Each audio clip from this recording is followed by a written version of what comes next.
Call me big sister Kaya. Like, I'm gonna help you guys get through the 2 years of X-ray school. Life be lifing, it be lifing, and you're gonna be in surgery. You're gonna have to go to the surgery room. I'm so sorry to tell you. Failed that semester because you missed a small assignment. Don't miss the small assignments. If you do not have the willpower, the motivation, or determination to get it done, it's not gonna get done. What's up, guys? Welcome back to my channel. It's your girl Kaya. Oh my gosh, y'all, every time I do my intro and I haven't been posting YouTube for a long time, hearing myself say that is just like, it's your girl who?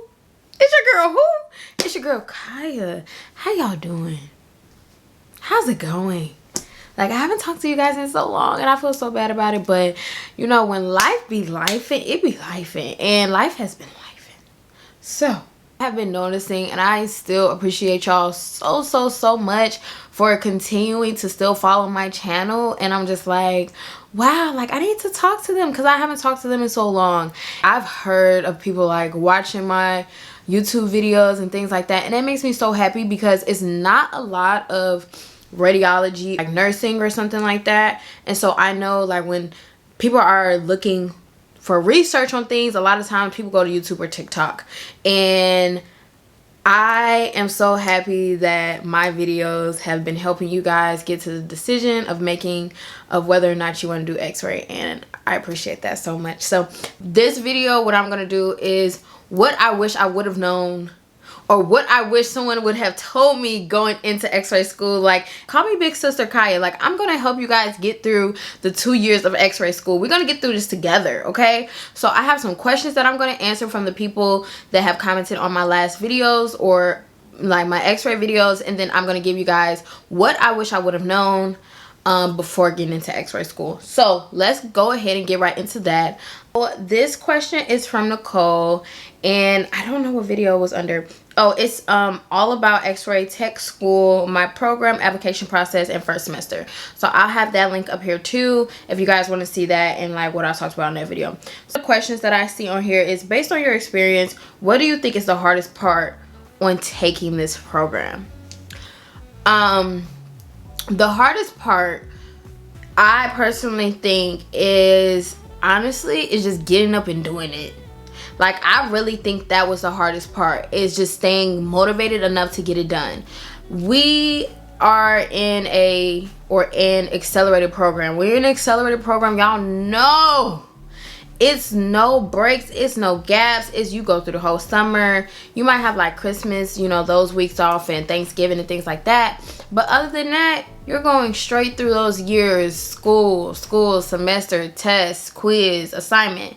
So if you do not have the willpower, the motivation, or determination to get it done, it's not going to get done, because it's a lot. Like, it is no joke. Waking up at 5 o'clock in the morning, people have, you know, I know some instances people are driving an hour away to get to clinicals, driving an hour and a half back home with traffic. Like, it takes so much of your time, so much determination, and you really have to put in that work to get it done. Also, those classes are hard. I'm not going to sugarcoat it. It's difficult, but it's doable. Like, it's definitely not impossible. It's possible to get it done. I promise you can do it. So she asked that question, and then she also asked, after graduating for the 2-year program, what would be your plan, and do you plan on specializing in something?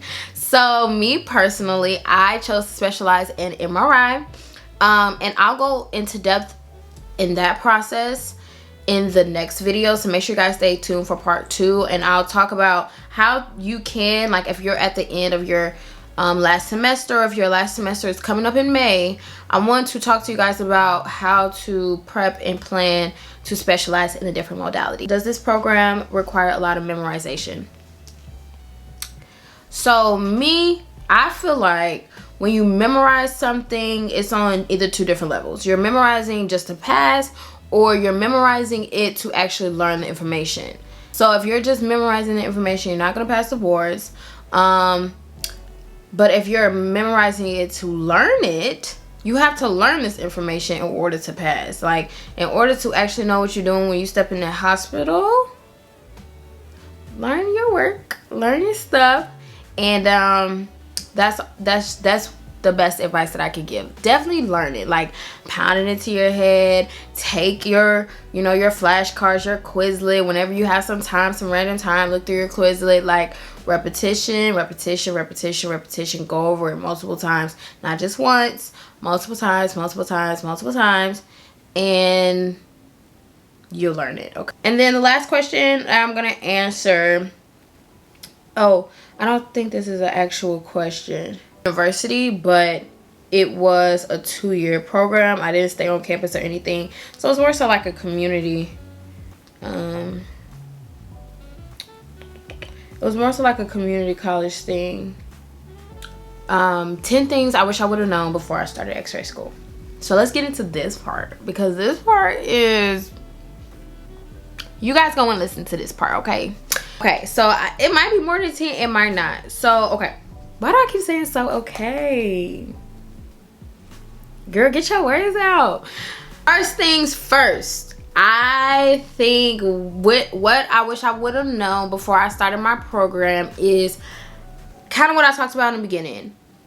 The amount of determination, being focused, and discipline that you need in this program is up there. Okay, and I'm just speaking for my own program because this is the only one that I've done.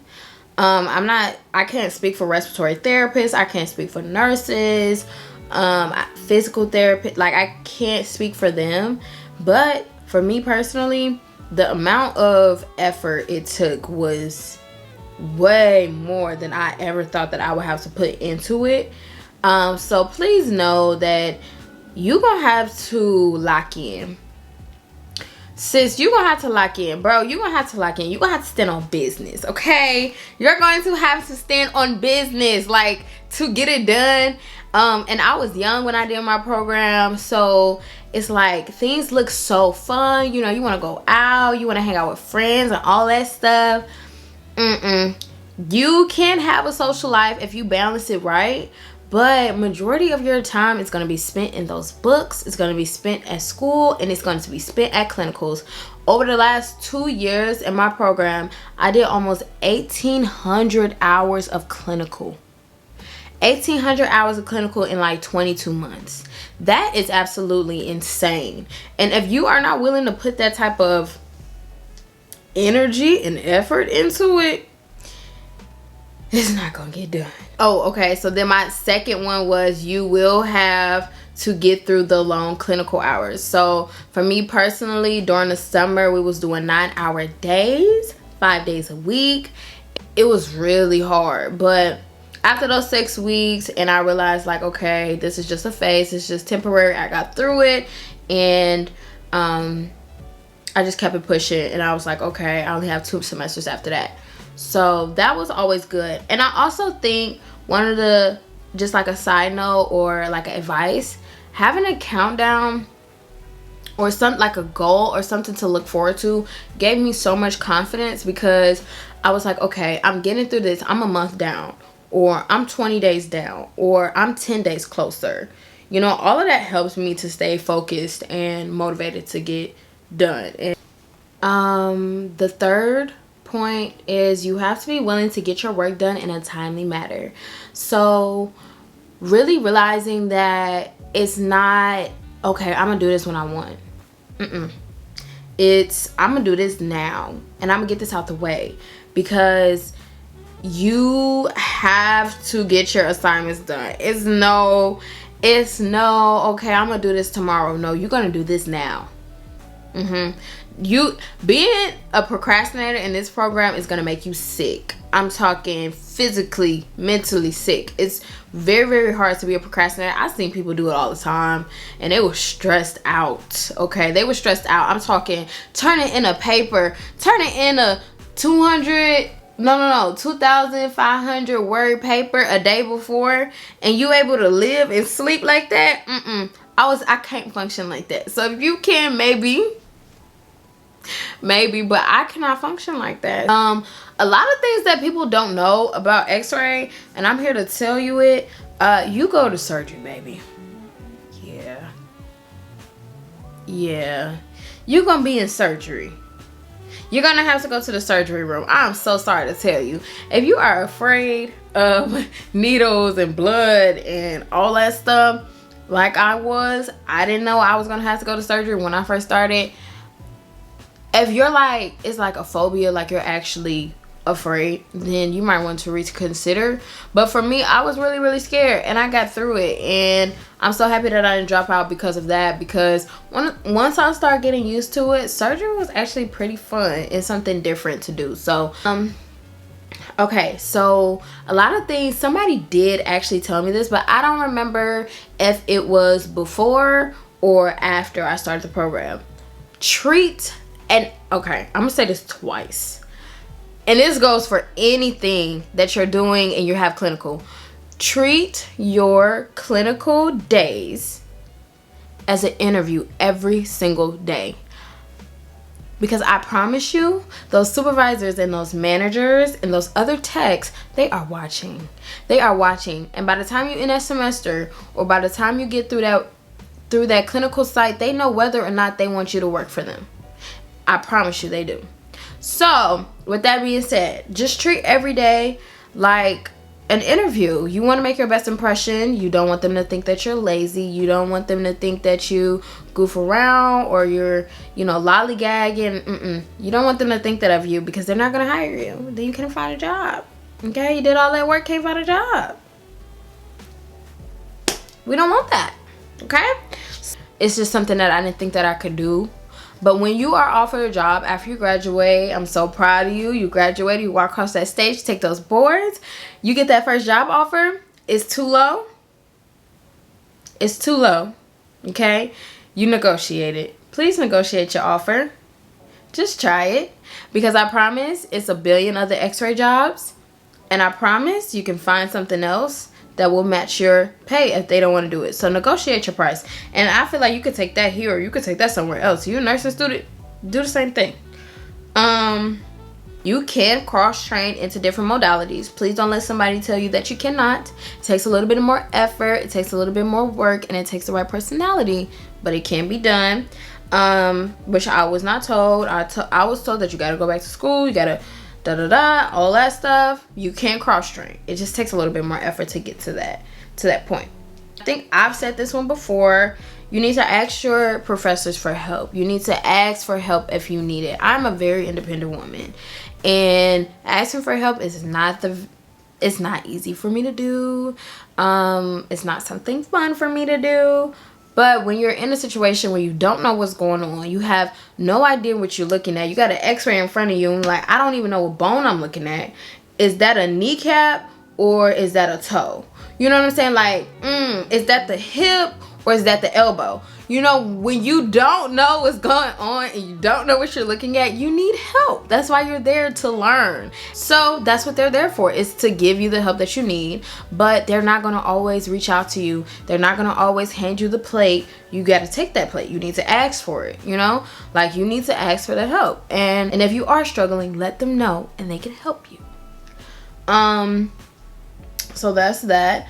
Best tips for studying is to use Quizlet and have a group chat with people that can help you on information that you're stuck on. So I remember my first clinical side rotation, whatever. I had a group of girls, and we like, okay, we're gonna be in a group chat together, and we're gonna help each other out. We're gonna help each other out. But I do recommend, like, if you can talk to somebody, I promise, like, they're gonna be able to answer a question that you didn't think, and then vice versa. You'll be able to answer a question for them that they don't know. So I would definitely say do that, and reach out to people and use Quizlet. For me, Quizlet 8 or use flashcards. Flashcards or Quizlet. I never used those when I was in high school, but I'm so happy that I started to use them in Xray, because they really did what they needed to do. And then the last two is to stay on top of your assignments. Don't miss the small assignments, because they all add up. So it could get to a point where, so my class, we had to graduate with 78%. Honey, you could need 2 points. I mean, you could need 5 points, 3 points, 1.5 points to get that 78%, and you miss an assignment that was the 5 points or the 2 points or the 1.5 point, or you didn't do the extra credit because you didn't feel like it. Oh no, you just lost your, you just sat out a year, or you just failed that semester because you missed a small assignment. Don't miss the small assignments. So just try to stay on top of your assignments. And then this is kind of the question I answered earlier. Just remember that it will be a lot of material to learn, and I would just say please don't try to take it all in at once. It's not possible. It's literally not possible for you to take all of that information at once. I couldn't do it. You have to break it down into pieces. You have to break it down into sections. If you're so used to just getting things done like how I was, ABC, that's it, you know, we done with it. Nah, it's not like that in Xray. So just make sure that you realize, yes, this is a lot of information, but try not to get too worried about it, because getting flustered, I don't know that word. Getting frustrated, I know that one. Getting frustrated is just gonna make it worse. So I hope you guys enjoyed that part of the video. This is part 1, and then I'm also gonna post part 2 just so that I can give you guys a life update and tell y'all how everything's been after I graduated, how my boards went, and how I'm in school and all that stuff. So make sure you guys stay tuned for that video. But I really wanted to get this one out because I know a lot of people have questions. So if you have any more questions, go ahead and put that in the description box. Y'all can't touch my description box. Put that in the comments down below. Also, you guys can follow my TikTok. Is at Ciahishername. On TikTok, y'all can go on my videos and leave comments there. Y'all can send me questions in my, what they call them on TikTok, DM? I don't know. Y'all can send me questions on there, and I will get to them as fast as possible. But I hope you guys enjoyed this video. I really hope that anybody that chooses to go into Xray, I hope you love it, and I hope it's for you, like, because it was definitely for me, and I'm so happy that I tried it. I'm so happy I got through it and don't regret it at all. Alright guys, so without further ado, I'm going to close out this video, and I will see you guys in my next video. Bye guys. Peace.